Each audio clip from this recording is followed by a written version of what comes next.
തൊഴിൽ കോൺട്രാക്ട് കഴിഞ്ഞിട്ടും നാട്ടിലേക്ക് മടങ്ങാനാകാതെ യമനിൽ കുടുങ്ങിയ മലയാളി കുടുംബത്തെ നാട്ടിലെത്തിച്ചു KMCC. സ്ത്രീകളും കുട്ടികളും അടങ്ങുന്ന 8-അംഗ സംഘത്തെയാണ് ഒമാൻ വഴി നാട്ടിലെത്തിച്ചത്. മസ്കറ്റ്, സൗദി അറേബ്യ, KMCCയുടെ സംയുക്ത പരിശ്രമത്തിലൂടെയാണ് ഇത് സാധ്യമായത്.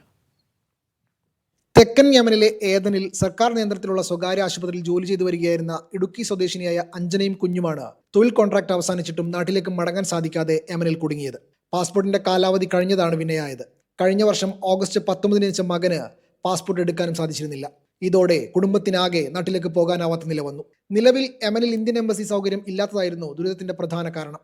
എമർജൻസി പാസ്പോർട്ട് നേടുന്നതിന് കുടുംബം ഏറെ ശ്രമം നടത്തി. ഒമാനിലെ റൂബി KMCC, സൗദിയിലെ റിയാദ് KMCC എന്നിവയുടെ സംയുക്ത ശ്രമഫലമായി സൗദി അറേബ്യയിലെ റിയാദ് ഇന്ത്യൻ എംബസിയാണ് ഇവർക്ക് എമർജൻസി പാസ്പോർട്ട് നൽകിയത്. ഡീൻ കുര്യാക്കോസിന്റെ ഇടപെടലും നടപടിക്രമങ്ങൾ വേഗത്തിലാക്കാൻ സഹായിച്ചു.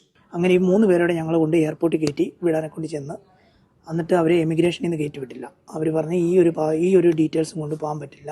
ഒന്നുകിൽ ഇന്ത്യ ഗവൺമെൻറ്റിൽ നിന്ന് എമർജൻസി സർട്ടിഫിക്കറ്റ്, അല്ലെങ്കിൽ പാസ്പോർട്ട്, അല്ലെങ്കിൽ അതിന് തക്കതായിട്ടുള്ള എന്തെങ്കിലും ഒരു ഡോക്യുമെൻറ്റേഷൻ ഇല്ലാതെ ഒരു കാരണവശാലും അവർക്ക് അവിടെ നിന്ന് പോകാൻ പറ്റുമെന്ന് പറഞ്ഞു. ഒമാനിലെത്തിയ സംഘത്തെ KMCC ഓഫീസിൽ സ്വീകരിച്ചു.